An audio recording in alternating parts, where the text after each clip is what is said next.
أشهد أن لا إله إلا الله আলহামদুলিল্লাহ সাল্লাতু ওয়াসসালামু আলা রাসূলিল্লাহ ওয়া আলা আলিহি ওয়া সাহবিহি ওয়া মান ওয়ালা বা'দ।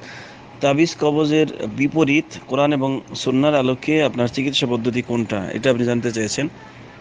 আয়াতুল কুরসি, সূরা ইখলাস, সূরা ফালাক এবং সূরা নাস এগুলো পড়ে পড়ে নিজেদেরকে ফুঁক দিবেন, বাচ্চাদেরকে ফুঁক দিবেন। আবার বলছেন শরীর বন্ধ, বন্ধর কোনো বিষয় না, এটা আসলে বন্ধ শব্দটাও এটা বেদাতি শব্দ। শরীর বন্ধ দেওয়া এগুলো পরিহার করা দরকার। কিন্তু মোট কথা হচ্ছে জিন শয়তান অথবা ভূত, জিন শয়তান এদের থেকে হেফাজতের জন্য কিংবা জাদু সেহরের থেকে হেফাজতের জন্য কি করণীয়, সেক্ষেত্রে করণীয় হচ্ছে আয়াতুল কুরসি, সূরা ইখলাস, সূরা ফালাক এবং সূরা নাস এগুলো পড়ে পড়ে শরীরে ফুঁক দিবেন, চেহারায় ফুঁক দিবেন, মাথা মাসে করে নেবেন, হাতে ফুঁক দিয়ে হাত দিয়ে মাথা মাসে করে নেবেন, চেহারা মাথায় মাসে করে নেবেন।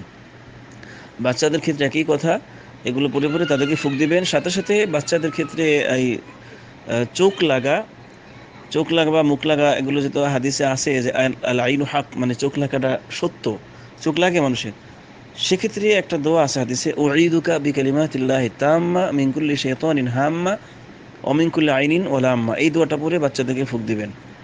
উঈদুকা বিকালিমাতিল্লাহি তাম্মা মিন কুল্লি শাইতানিন হাম্মা ওয়া মিন কুল্লি আইনিন ওয়া লাম্মা।